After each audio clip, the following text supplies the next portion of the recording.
TV 379 వీక్షిస్తున్న ప్రేక్షకులకు నమస్కారం.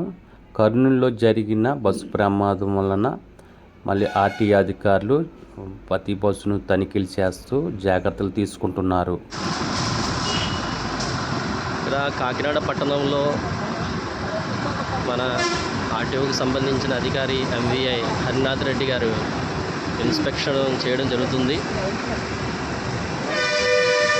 ప్రతి బస్సులో కూడా మొత్తం అన్నీ చెక్ చేయడం జరుగుతుంది. ఇక్కడ సారు లోపల కూడా వెళ్ళి ఇక్కడ మొత్తం బ్రేక్ కానీ వాళ్ళకు ఉన్న ఇమ్యూనిటీ లోపల ఏవైతే ఉన్నాయో అగ్నిమాపక ఇవి ఇన్స్ట్రుమెంట్స్ కూడా చెక్ చేయడం జరిగింది. వీళ్ళ ఫైల్స్ కూడా చెక్ చేయడం జరుగుతుంది. ఇక్కడ వీళ్ళు హరినాథ్ రెడ్డి సార్ వాళ్ళ టీంతో వచ్చి ఇక్కడ మొత్తం అంతా బస్సు యొక్క స్టేటస్ ఎలా ఉంది ఏంటి అన్నది ఇక్కడ చేయడం జరుగుతుందన్నమాట అండి.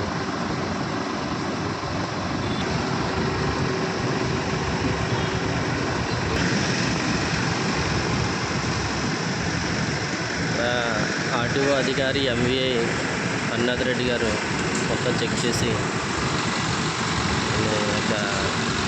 బస్సు యొక్క రూట్ ప్రకారం వెహికల్కి ఉండవలసిన ఎమర్జెన్సీ ఎగ్జిట్ ఏదైనా జరిగినప్పుడు ఎస్కేప్ అవ్వడానికి ఉండవలసిన ఎగ్జిట్ కరెక్ట్గా వర్క్ చేస్తున్నాను.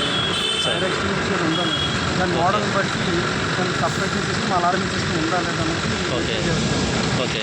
దాని ప్రకారం దీంట్లో ఉన్న వెహికల్లో ఉన్న ఎమర్జెన్సీ రూట్స్ అన్ని ఆపరేషన్ ఉన్నాయి లేదా okay.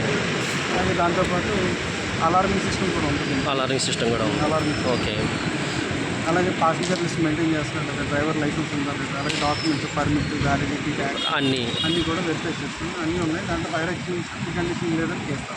Okay sir, thank you so much sir. TV 379కి మీరు ఇంత ఇన్ఫర్మేషన్ ఇచ్చారు. అలాగే మిగతా బస్సులు కూడా మీరు చేస్తున్నారా సార్? అన్నీ రాత్రి కూడా చేశారండి. ఇక్కడ నుంచి వెళ్ళే అవుట్బౌండ్ వెహికల్స్ ఉంటాయి కదా, కాకినాడ నుంచి వేరే డిఫరెంట్ డెస్టినేషన్ కూడా చెక్ చేస్తాను. ఓకే. రాత్రి ఒక 3 కేసులు రాత్రి. అలాగే మార్నింగ్ కూడా ఇన్బౌండ్ అవుతాయి కదా కాకినాడకి, ఆ వెహికల్స్ ఇది కాకినాడ పరిధిలో ఉన్నవే చేస్తున్నారా సార్? ఏమన్నా మరి కాకినాడ వచ్చేది కాకినాడ వెళ్ళేవి కూడా చేస్తున్నారు మీరు? ఓకే. ఇంకా సార్ మీ పేరేంటి సార్? నా పేరు హరినాథ్ రెడ్డి, మా కొలీగ్స్ ఎంఏ శ్రీమతి సత్య గారు, ఓకే అండి, గౌరీశంకర్ గారు, ఓకే సార్ మొత్తం నేను 4 మార్నింగ్ నుంచి చెక్ చేస్తాను. Thank you so much sir. TV 379కి ఇన్ఫర్మేషన్ ఇచ్చినందుకు థ్యాంక్ యూ.